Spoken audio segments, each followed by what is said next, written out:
Welcome back to Confessions from the Back Seat. This is episode number 2 of the Nathen Moore special. I can't believe he's come back. We didn't really leave his house, did we? We talked about Butlins and everything. Well, we left you on a cliffhanger last time. Carl was about to be really offensive. Nathen Moore was about to tell us a story. So I think we should continue on. We mentioned a programme I used to run home from school to watch the Tube. Yeah. And we mentioned Paula Yates, didn't we? Yeah. So when we turned the sound off, you told us a great story about Paula Yates. Well, before I had a big crush on Paula Yates. Well, that's why I want you to imagine. I don't. Not in company. Because I could see you glazing over before when we got the story. And you were putting yourself in the role of... In the role of Paula Yates? Well, no, the other way. See myself as a bleach blonde. Getting locked in a room with her. Oh. Thanks for having me back, guys. Oh, no, you're welcome. Welcome back, Nathen. I mean, obviously, this show is so funny, I just couldn't, I had to. Really. I've got to say, we could take offence, but we won't. No. Because we're in your kitchen. So, some people you meet in life just make such an impression. And of all the famous people I've met, I met Paula Yates on a couple of occasions. Once was in Los Angeles, where, this sounds like so rock and roll. I got to sunbathe with Paula and Chrissy Hynde in the Chateau Marmont Hotel by a pool there. You're just showing off now, aren't you? I know, it's bizarre. Yeah, We happened to bump into them and they invited us to me and my girlfriend at the time to just, I just want to hang out, and we sunbathed with them. That's so random. Did they ask you to rub baby oil on them? No, but that leads me to the second time.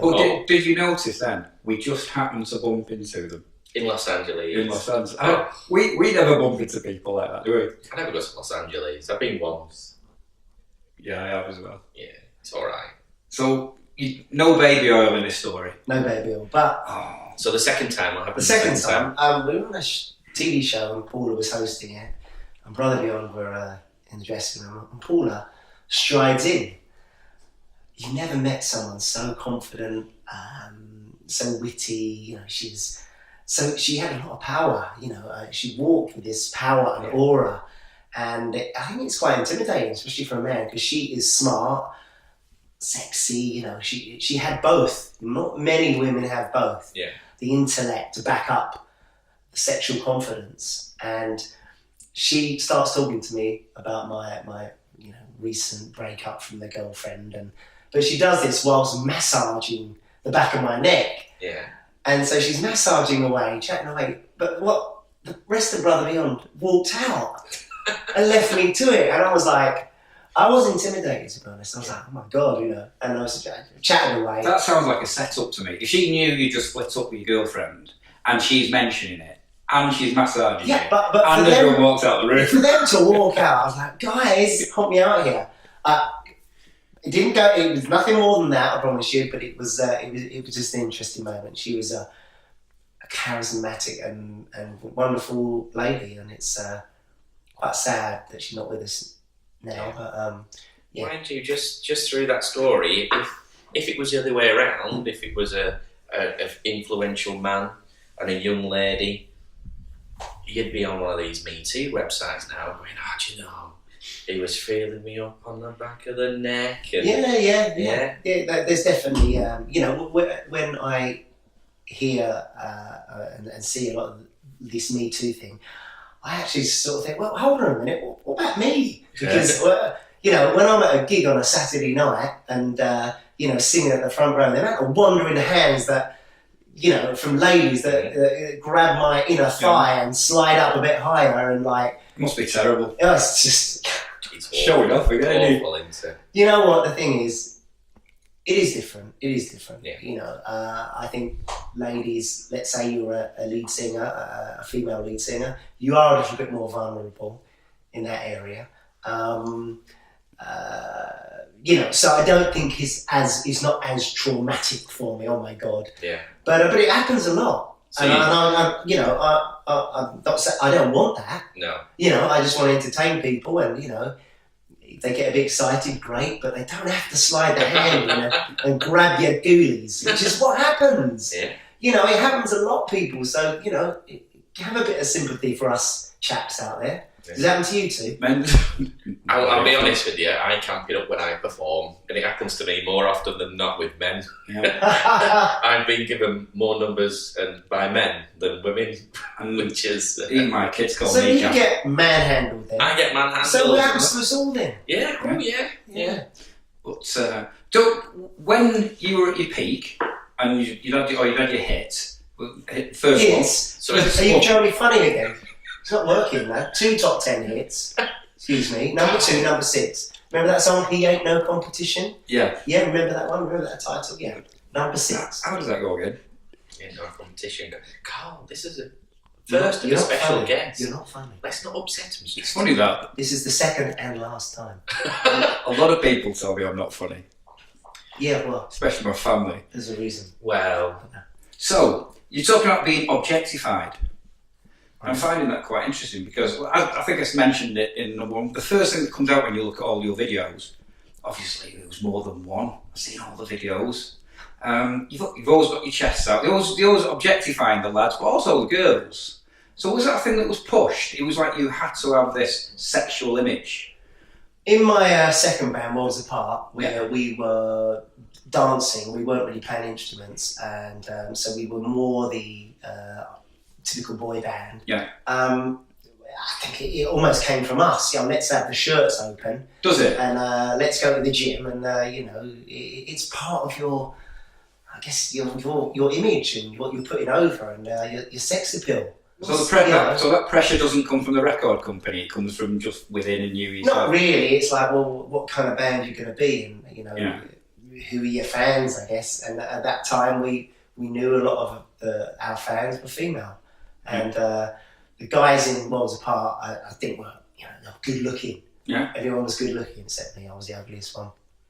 And you were the lead singer. I was one of the lead singers. Steve was the other lead singer. Yeah. And but yeah, I definitely was. I actually, honestly, was the ugliest one in the band. It must be a pretty good-looking band. It was a damn good-looking band, believe you know. Because he's a good-looking lad, isn't he? he is. Can't believe he's 25. There you go. You are just too kind, you guys. But We sex sells. Do you know what? We doesn't it? did a thing in the last podcast where you asked me different people who I would kiss. Oh, I did, yeah. Yeah, and everyone was me. And everyone was you. Oh, hang on then, hang on. Hold on, how does that work? Well, I don't know how we got into it, but basically, we ended up on a topic, and I said, who would you rather kiss, me or somebody else? And I think it was me most of the time, wasn't It it? was you all the time. Yeah. So hang on then. He's a good-looking lad. So hang on. Who were the options? You know, Les Dawson? Yeah, I think I did make it quite easy that it was me every time. Who would you rather kiss, Carl? Me or Nathen? Nathan. This is weird. Every day. This is weird. It is a bit weird. Yeah, but you were making me feel uncomfortable before, so we just thought we'd go back at you. You know it's your kitchen. Feeling the love. So between the two, so you there was Brother Beyond. Yeah. What was the time gap between you finishing with Brother Beyond and going to your next band? 4 years. Oh right, okay. Yeah, I was in the wilderness for 4 years, Yeah. absolutely. Came out of Brother Beyond. Remember, I told you guys earlier, did a Saturday morning TV show at the BBC. On the Wednesday, we got dropped by EMI, and that was it. I was like, actually didn't have a penny. I was broke, and I didn't know what to do. And there was nothing. Nobody wants you then. When you're flopped, you are flopped, and you're like, nobody wants to book you for a show. So there's no way to earn any money. It was really hard. Yeah. So then I remember I tried to do a book show, reviewing books for Mike Mansfield Television. Cue the music, Mike Mansfield. Yeah. Remember that? Yeah. Mike was a lovely guy, and I first met Mike when I was a foot messenger in Soho. Because before I got into Brother Beyond, I was a foot messenger at a You film used to company. rub people's feet. No, that's a massage. Oh, sorry, that's foot massage. Yeah. These guys, He's- think they're funny. Foot messenger, delivering cans of film. All right, sorry. Yeah. So yeah, I bumped into Mike Mansfield in Soho, as you do, you know, his office was there, and he'd drive along in his Rolls Royce, open top, and he'd go, "Hello, darling, who are you then?" That's how you meet people, you know, and I met Ross's manager that way, and he offered me a job before Ross were even in existence, He said, "Do you want to come to work for my company?" This was Tom, who you know, eventually managed them and the Pet Shop Boys. But yeah, so I did this book show for Mike Mansfield, and it was with Eve Pollard, like serious journalists. And I was reviewing books, and it was like from these top novels. To read them. And on the first day of this, right, I bit the label off my dry cleaning, and my front tooth broke in half and fell off, and it was like I went to pieces. I had to do all this stuff to camera, all these big monologues. I absolutely fell to pieces. I was useless. And at the end of the day, Mike went, "We're going to have to leave it there, Nathan." Yeah, I think that. Gosh. So, that vicious. It really, so what my point was, I went from bouncing from pillar to post, trying all these different things. I went to live in America for 9 months. Right. Tried to sort of do a bit of acting there, and nothing was working. Until one day, I walked past this office, went to have a meet with this guy, and the manager of Worlds Apart saw me through the window. He said, "That's that guy from Brother Beyond."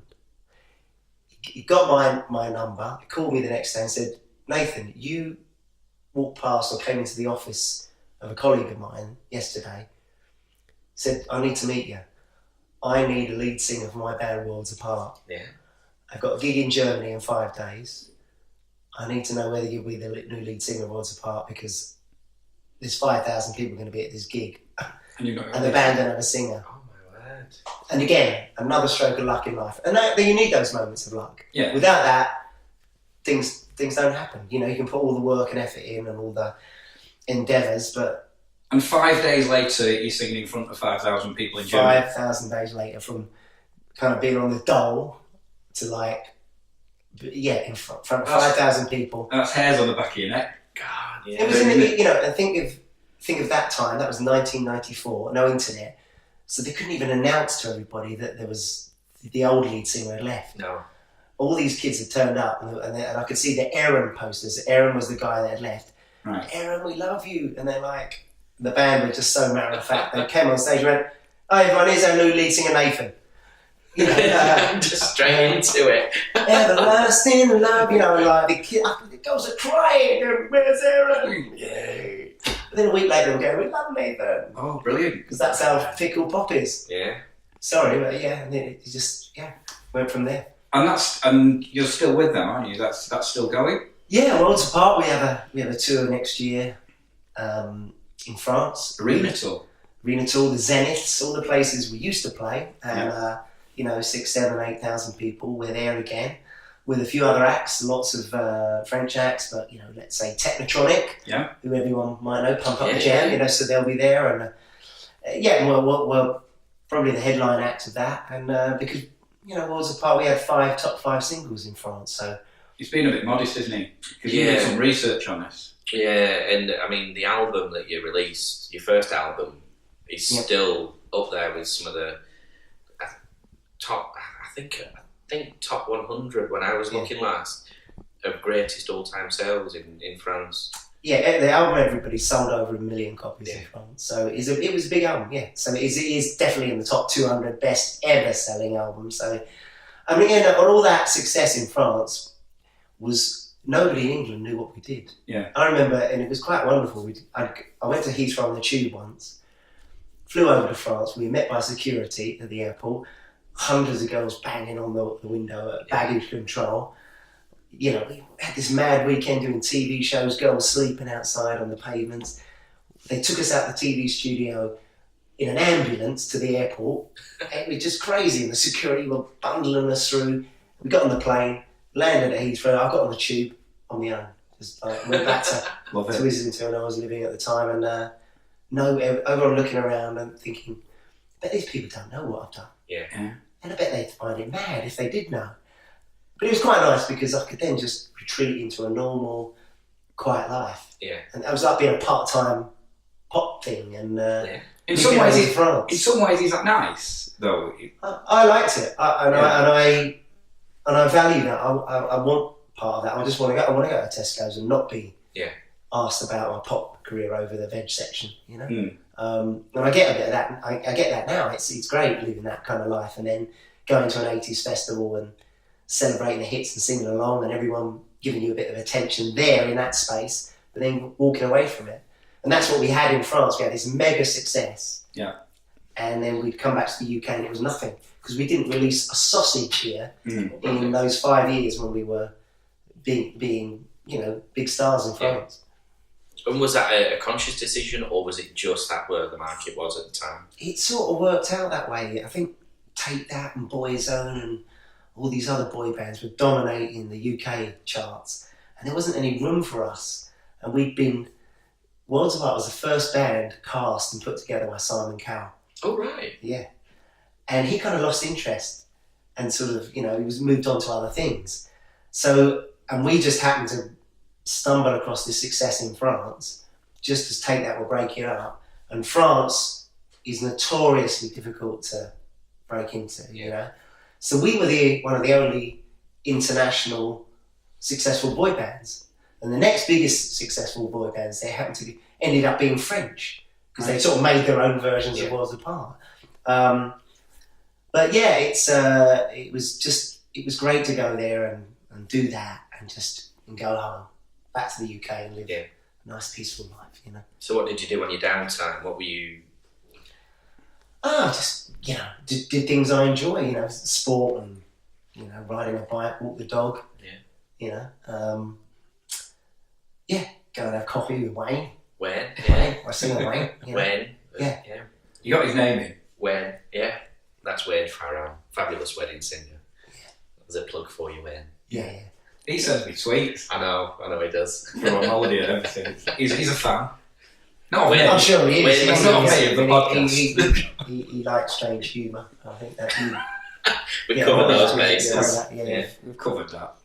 But yeah, it's I love life now, because I have to go and do the school run. I go to the gym, go to the shopping, walk the dog, and and then go and do a bit of singing at the weekend and love it. You know, Monday morning back to normal. So what's a typical weekend? What are the gigs that you're doing now? Are they mainly all different? Last weekend it was events, or last weekend was Strasbourg with Worlds Apart, and we played a couple of thousand people there. Just a couple thousand.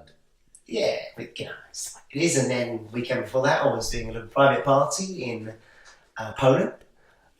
We sang in Polish, one song, Yes, This One's Them. Can you not get any work in this country? I can, but only at Butlins. All right. Well, there's only 3 of them left now, Carl. So it's limited the market. No, I'm doing a show with Imagine FM Radio on Friday in Poynton, and then Butlins Minehead on the Saturday afternoon, and the weekend after that, Butlins Bognor. That's kind of it's great. I love it, and is some of this solo stuff, or is it all with the band? Well, it's in the UK. I always sing on my own. Yeah. The rest of the Brother Beyond, they went on to have big careers, but they don't really want to perform on stage with me. I get it. I understand that. Yeah.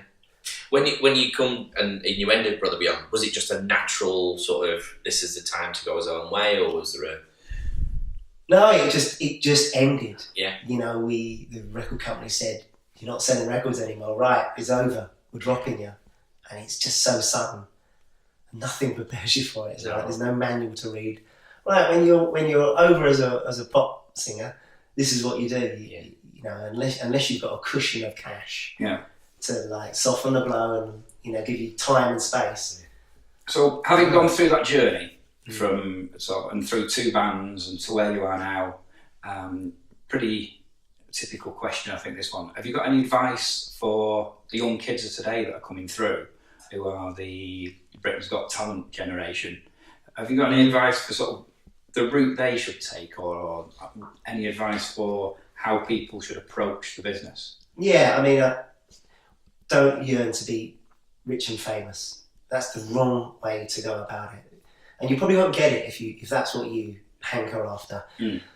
Go and be good at what you do. If you want to write songs, great, because that can serve you well, and then you can kind of steer and master your own career, and you can earn money because people, the business will keep paying you for your songs even when you're sitting there doing nothing. If you want to be the best singer that you can be out there, great, but go and do lots of gigs then, and because you're not going to be the best singer just singing in the shower. Go and learn your craft. But yeah, go and write songs and be the best artist you can be. Typically, a good example would be Ed Sheeran. He did hundreds and hundreds and hundreds of gigs before we ever saw him. Yeah. And he learned how to be the guy that could do that thing at Wembley with just a guitar. And he learned how to write his songs. And now look at him. And that's a success, really. And he became rich and famous as a byproduct of his talent. Yeah. And that's my advice to anyone. If you want to be on X Factor, great, go for it. But there's so many sad tales of people who've been on that show. Yeah. That didn't get the money that say One Direction got. They might have got a bit of notoriety, but they're probably desperately hankering for that next moment, and they're probably finding it really tough. You're lifted to a massive high, aren't you, on that programme?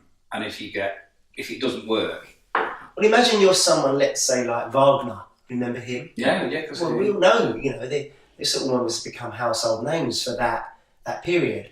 But if wind on a few years, what now for Wagner? Is he doing gigs at a campsite somewhere, or is he working in Sainsbury's? Is he a delivery driver for Uber or DPD or whatever? Those are the options that often you can be faced with. And is that really, he thought he was probably going to be a multi-millionaire when he was... It's a bit like, is it Phil Brookstein, the guy who won the first one?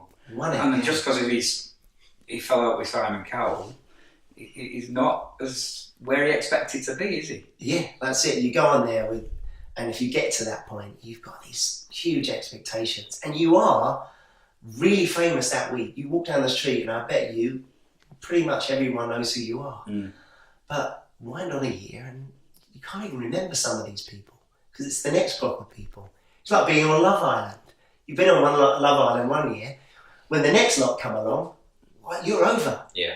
They're doing the PAs, they're doing the 50-day PA tour, and you're like, well, how much am I worth at a show now? You've gone from 3, 4, 5 grand a gig to like, struggling to even get a gig anyway. Struggling even to get a gig. So it's killer. It's that whole thing of this generation wanting to be famous, but without anything to back it up, and it doesn't serve you very well. Because if you've got no talent to back it up, you've got nothing to... Yeah. What happens after that, If you had written a great song and then you were dropped as an artist, but like the guy from Brother Beyond, Egg White, after he left the band, he took time out, and it took him about 6 years, but 6 years later he came up with an album that was critically acclaimed. And then about 15 years later, he wrote Lead Right Now for Will Young. He stuck at it, he worked at his talent and his craft. And now he's one of the most successful songwriters in the UK. Yeah, awesome. So if we go back into the middle of the melee and the madness when it was happening, who were some of the people that you met who we might not expect?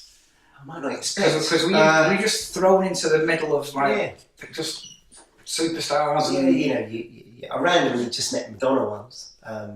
But in the morning I was in LA.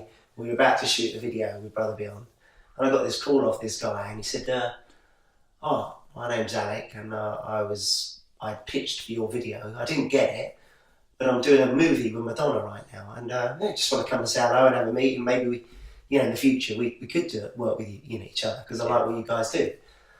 And he came and chatted to us at the hotel and said, look, the show's tonight in LA, that's why we're here. Do you want to come and see Madonna? Yeah. Great, it was the Blonde Ambition tour. There was no seats left, so they created a couple of seats for me and the drummer. Really? And then got introduced to her brother. He was the set designer. All right. Oh, that is like great. And the show was amazing. Then afterwards they said, right, there's an after party at this club. You're invited. went along. And there's Sandra Bernhardt, there's Warren Beatty, and there's she was in a film with him. Yeah. Yeah. Well, I think they were dating at the time. Right. Okay. So anyway, loads of big people. Anyway, he comes over and says, right, she wants to meet you. I get led over, she's on the dance floor. I get introduced on the dance floor, she's dancing away. And I go, as I walk up to her, she's tiny. She's like this little elf, this little pixie. I mean, she looks amazing, but it's this very tiny thing. It's tiny amazing. Yeah, tiny amazing.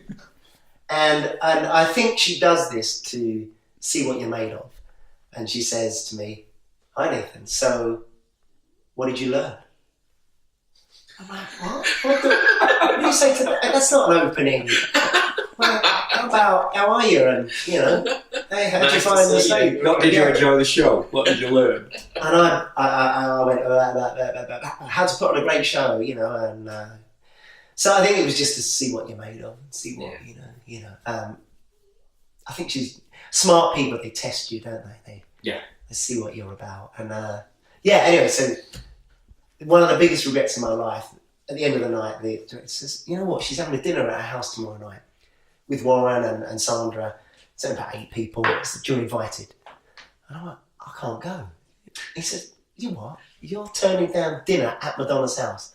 I'm like, well, yeah, because I'm here to film a sunrise shot in the desert tomorrow morning, and I've got to go out I've got to be there at 6 in the morning. So I've got this 4-hour drive. I can't. And he's like, you find a way. What? You're kidding. And actually, fast forward, we did the video, we shot it, it flopped, we dropped it. and you could have gone for dinner at Madonna. And I think, wow, why don't I just go for dinner at Madonna's and turn up late, But hey, that's a brilliant switch. When we had the break, normally on the podcast, we interrupt each other a lot, and and I said, it's amazing what we're talking about. Thanks very much. It's all right. Interrupting who? Well, who said that? It's just I can't interrupt what you talk about. It's just so interesting. It's amazing. Do you know? I think we started one of the questions. We said before we turned things on. It's just I apologised before any comments that I made, but there's no comments to make. It's just such. It's so interesting. It's just being able to, because I mean I've watched them on TV, and you look at these people and you just think, it's astronomical, the difference between them and us, and to be sat there. I think when I look back sometimes, I think, well, I've lived quite a life. I've met a lot of people, a lot of different people, and you think, well, I've been around quite a while now. That was 30 years ago, Brother Beyond. And I've been in 2 bands, and I've actually can say, I've met Brigitte Bardot, and met all these sort of French icons of cinema, because we've done all the TVs with them, and Charles Aznavour. I don't actually think I've met Aznavour. No, but Plastic Bertrand. Oh yeah, Saint Plan pour moi. Oh yeah. Yeah. The band. Oh, right, okay. Oh my word. He was big in England. Saint Plan pour moi. So they're getting to sing. Do you know? I went to see the Blonde Ambition tour twice. Okay. Right. And on one of them, I think it was the first one from coming from America, and she had a bit of an off night. All right. I'm wondering, was she thinking? Nathen Moore. That Nathen Moore didn't come to dinner. He missed egg and chips at mine.